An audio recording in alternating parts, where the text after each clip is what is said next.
Australia enters its third year of war. Most of us can remember the First World War and keep green the memory of those who died in preserving the ideals of Australian liberty. What of the rising generation whose rightful inheritance is this liberty? Today they think in terms of guns and bayonets. This is inevitable in time of war, but later on, do we hope for a saner world for them? Naturally, but what are we doing in this crisis to safeguard their future? Today the nation calls on its civilian army at the home front to help in one of the most important aspects of military strategy, the battle of finance. Have you ever thought of the enormous cost of war? Take some significant examples. A torpedo worth £3,000. There goes double that figure. The most costly single item of war, a battleship, £8 million. And the sum of a broadside? Lesser ammunition, £2 per second. To construct a bomber, £20,000. And a full armored division costs the gigantic sum of £30 million. These figures fantastic, but true. Let us find out from the chairman of the Commonwealth Bank exactly who is behind our fighting men, financially. Can you tell us, Sir Claude? Yes, I think I can. It is the citizens of Australia. And every wage earner, every salary earner, every person with investments which produces an income, men or women, young or old, it is upon them that the responsibility rests to provide adequate support, financial support, that is, to the fighting services. In Germany, this support is obtained from their citizens by force.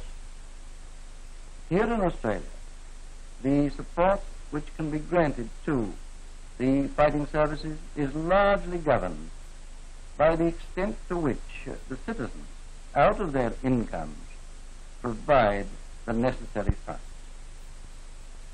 Of course, there is Australia's capital. Part of it, her gold, locked away in secret vaults. This is held to maintain the country's currency, a necessary backing to the banknotes you use.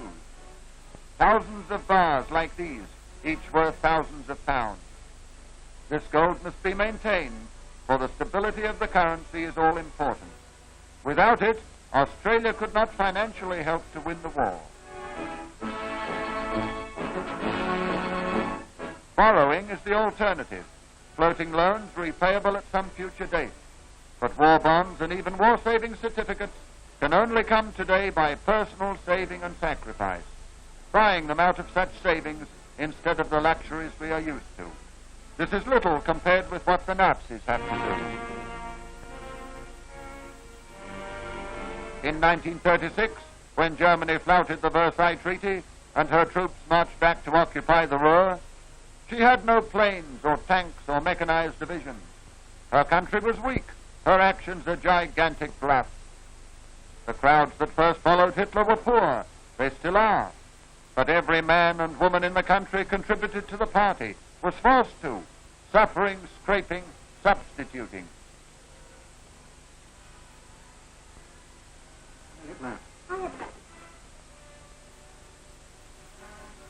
That miserable ration of butter has to last this family a week, for in Germany it has been guns instead of butter. From this trickle of money was born the most powerful single army in the world. If the enemy can do this in his wicked greed for power, surely democracy can do it in what is undoubtedly a righteous struggle to maintain freedom. Is it too much to expect 1 million of us, with our savings, to swell the war loan?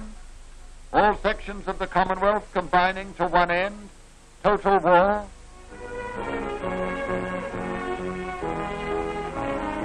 It will not be easy.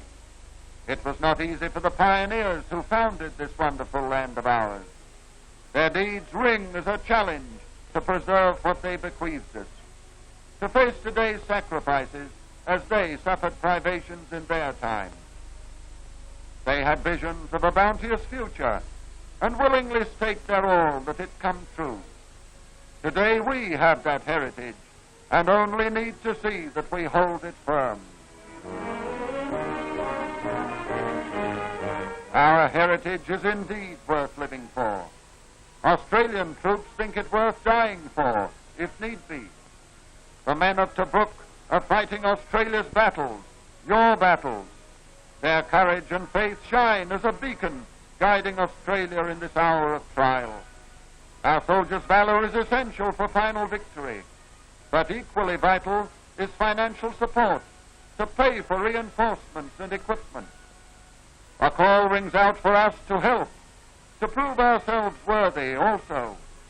They and all our troops must be reinforced. We must supply the silver bullets, war bonds for victory.